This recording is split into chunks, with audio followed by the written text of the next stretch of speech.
첫 번째는요, 부동산 등기와 취득세 신고의 문제가 있습니다. 상속분할 협의가 이루어지지 않으면 부동산 등기에 어려움이 생기거든요. 변경 등기 과정에서 추가적인 취득세 부담이 생기기 때문에 상속재산 분할 합의가 이루어지지 않게 되면 등기는 미루고 취득세 신고만 하는 것을 권유를 드립니다. 두 번째는요, 배우자 상속공제 적용 문제가 발생하게 됩니다. 상속을 하게 되면 배우자가 생존해 있는 경우에는 원칙적으로 배우자가 실제 상속받은 재산을 법정 지분에 따라서 산정한 상속재산과 30억 중에 작은 금액을 한도로 공제를 받을 수가 있습니다. 금액이 큰 만큼 배우자 상속공제는 상속세 과세표준 신고기한의 다음 날부터 9개월이 되는 날까지 배우자의 상속재산을 분할한 경우에만 적용하게 됩니다.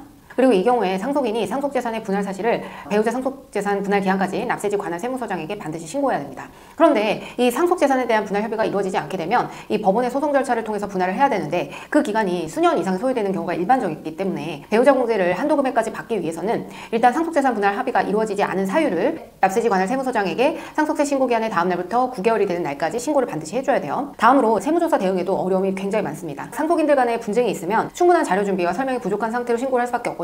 그렇게 되면 상속세 신고 내용에 대한 합의가 이루어지지 않게 됩니다. 상속세는 상속인 각각이 취득한 금액에 대해서 누진세율이 적용이 되는 것이 아니라 상속금액 총액에 대해서 누진세율이 적용되는 방식인 건 다들 아시죠? 따라서 상속인, 즉 형제 자매들이 합심을 해서 세금을 최대한으로 우선 줄여놓고 그 다음 재산 배분에 대해서는 그 이후에 조율하는 것이 가장 좋은 방법입니다.